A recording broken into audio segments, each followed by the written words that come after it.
Hello guys, कैसे हैं आप सब लोग। उम्मीद करता हूँ सब बढ़िया ही होंगे। आप सभी का स्वागत है हमारे इस यूट्यूब चैनल पर। आज की कहानी हमारी है आपके अपने कर्म। जी हाँ दोस्तों, आपके अपने कर्म।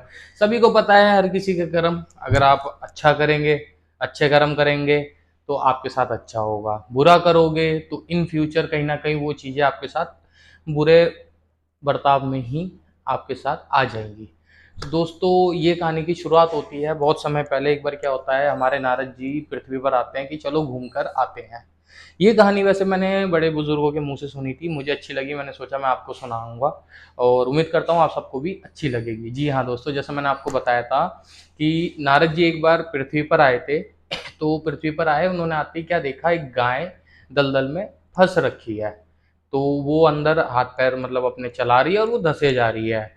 अब तभी क्या होता है कि एक जो चोर भाग के आ रहा होता है, वो देखता है दलदल है और गाय फंस रखी।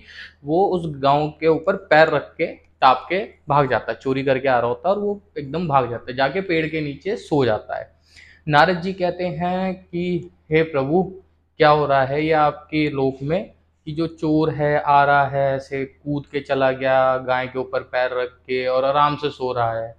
चोर जैसे ही सो रहा होता है, सोकर उठता है तो देखते हैं उसे सोने का सिक्का मिलता है। नारद जी अचंभित कि ये हो क्या रहा है। और तभी वहां से एक महात्मा गुजर रहे होते हैं। तो वो देखते हैं कि गाय फंस रखी है और वो अंदर धंसे जा रही है।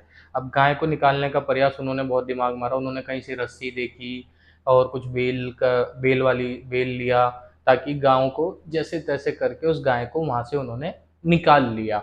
अब जैसी गाय को निकाल के उनको संतुष्टि मिली, चलो अच्छा है, अब वो थोड़ा सा आगे बढ़ते हैं।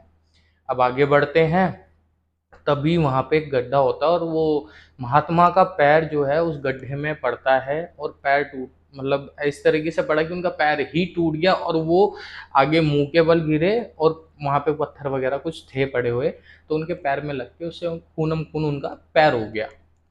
अब नारद जी देख के बिल्कुल शौक कि ये हो क्या रहा है प्रभु आपके लोक में, कि जहाँ पर लोग चोरी करके आ रहे हैं, जो गाय के ऊपर पैर मार के निकल जा रहे हैं, किसी का भला नहीं देख रहे हैं, उनको सोने का सिक्का भी मिल रहा है आराम से। महात्मा एक जो आया, जिसने गाय की सहायता करी, उसका तो पैर ही टूट गया।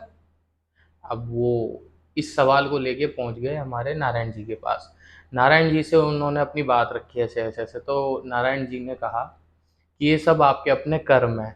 जो महात्मा है उसके कर्म में ये लिखा था कि आज की डेट में उस महात्मा की मृत्यु होगी, परंतु उसके कर्म अच्छे थे। तो जहां मृत्यु होनी थी आज के दिन, वो एक छोटे से एक चोट में उनकी टल गई, उनकी उम्र आयु और बढ़ गई। परंतु क्योंकि उस महात्मा की मृत्यु इसलिए लिखी थी क्योंकि उसके पिछले जन्म के कर्म अच्छे नहीं थे, परंतु उन्होंने इस जन्म में अपना सुधार करा, अपनी कर्म में बदले, उन्होंने महात्मा का रूप लिया, साधारण एक अच्छी जिंदगी। ठीक है, अब जो बारी आई चोर की, पिछले जन्म में उसके कर्म बहुत अच्छे थे। उसको जिसको एक खाली चोर को एक जो सोने का सिक्का मिला, शायद उसको इस जन्म में बहुत सारा सोना मिलना था, पर उसके कर्म कौन से थे? चोर वाले।